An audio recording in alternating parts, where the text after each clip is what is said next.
We agreed as part of the Fortis acquisition when we were acquired by Fortis to agree to extend our delivery rates for 2 years, and that rate freeze will expire next June 30th. So we really need to anticipate the expiration of that rate freeze and prepare a rate filing so that new rates can go into effect at the conclusion of that rate freeze period. And we have not filed a rate increase or for a rate increase since 2009. That plan set rates for a 3-year period, but the 2-year rate freeze has really, extended the rate plan without rate recovery, and it's really time to realign rates with our ongoing cost of providing service to our customers.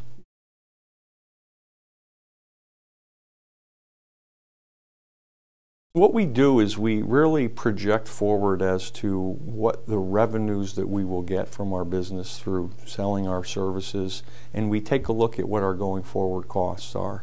And based upon where we are today, we think our rates are off and that we need to have about a $40 million electric rate increase and about a $6 million gas rate increase to align rates with what our costs are of owning, operating, and maintaining the system.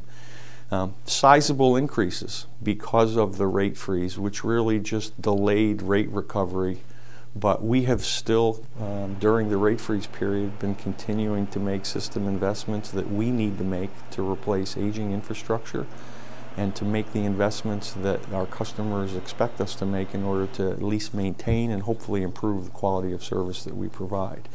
So we've been deploying and making those investments over the last 2 years, over $200 million, and we need now to realign rates to get back on track.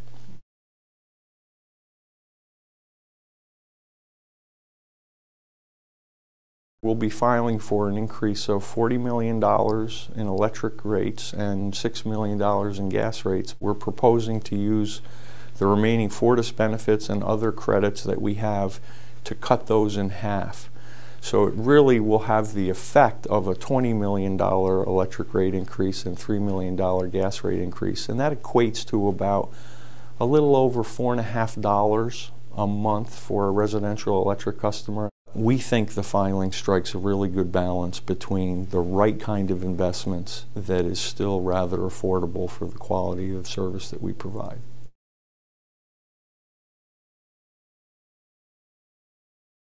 Almost 40% of the rate increase can be tied directly to property taxes as a result of making these additional investments throughout the 90+ municipalities in which we serve. So property taxes are the single largest driver of this rate increase. After that, I would categorize the next bucket is really largely infrastructure related itself, but that will be partially offset by a reduction in the level of profit that we are asking for as our allowed return. Our last rate case set that level at 10%, and we are proposing a 9% allowed return on equity. That single item is an $8.5 million reduction to our rate request as a way of mitigating the rate increase. We also have a lot of environmental and MGP expenditures that we'll need to make to remediate 2 former MGP sites and a couple of other locations where we have some environmental site investigation and remediation to do. There are significant expenditures that we'll have to make to clean up both Kingston and the North Water Street site that we anticipate in the next few years. And just a host of just general inflationary cost pressures from employing people and normal everyday cost increases that every business faces.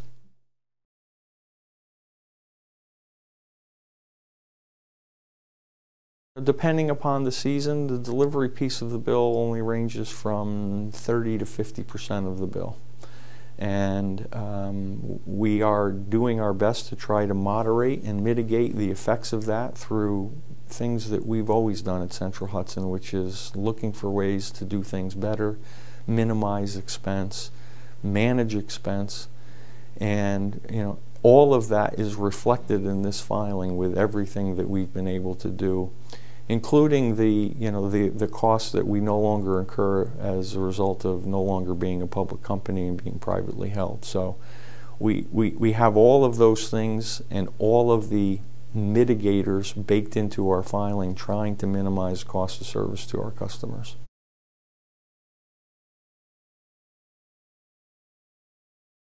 We will be putting forth some conceptual ideas with respect to owning and operating community solar on behalf of customers who cannot, or for whatever reason, whether they can't afford it, or they don't own their own home, or they're in a shaded area, or they're renting from a landlord, would like to participate directly in photovoltaic solar. We will be proposing a community solar project pilot. We'll be proposing demand response programs to elicit response from customers for reducing their load during peak periods of time. We're also going to be putting forward a smart meter opt-in should customers care or desire additional energy information on when they use energy that may be able to help them better manage their total bill. We'll be providing them an opportunity to see very granular information on when and how they use their energy.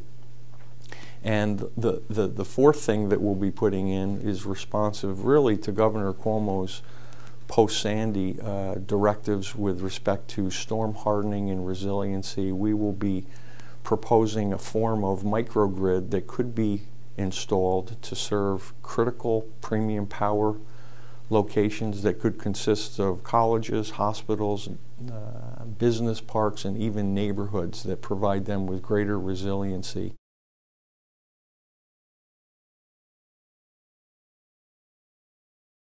We are and have already incorporated into our construction practices sort of hardened methods that consist of stronger and beefier poles, shorter spans, beefier conductors, and these will clearly be, a bit more resilient to storms.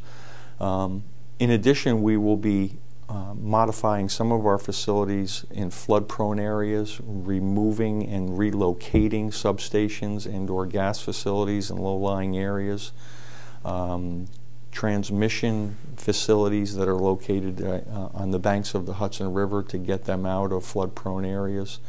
And storm resiliency and storm hardening are difficult. We live in the Hudson Valley. We have a lot of trees, and many times most of the outages that we have are tree related, not really equipment related. But we realize that the conjunction of continuing to focus on trimming and building our facilities in a manner that makes them more resistant to storms and severe weather events will improve reliability for our customers. We operate a service territory that's people think is small because we're among the smallest utilities in the state, but it's 2,600 square miles. We have over 800 miles of transmission, over 7,500 miles of distribution system, well over 100 substations, thousands and thousands upon transformers. We have over 160 miles of gas transmission line and over 1,200 miles of gas distribution system, serving 300,000 electric customers and 70,000 gas customers. And the business is becoming increasingly complicated as we add technology to our delivery systems so that we have much more current and real-time information on the status and health of that system so that we can better serve our customers.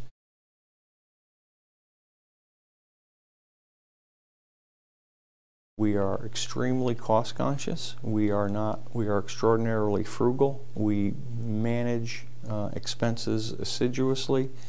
And this rate increase has really nothing to do with the level of profit that this company is seeking, nor is it seeking recovery of expenses that aren't needed to run our business. I'm humbled to work here every day because of the people that I work with who really do act as if it's their place, their money.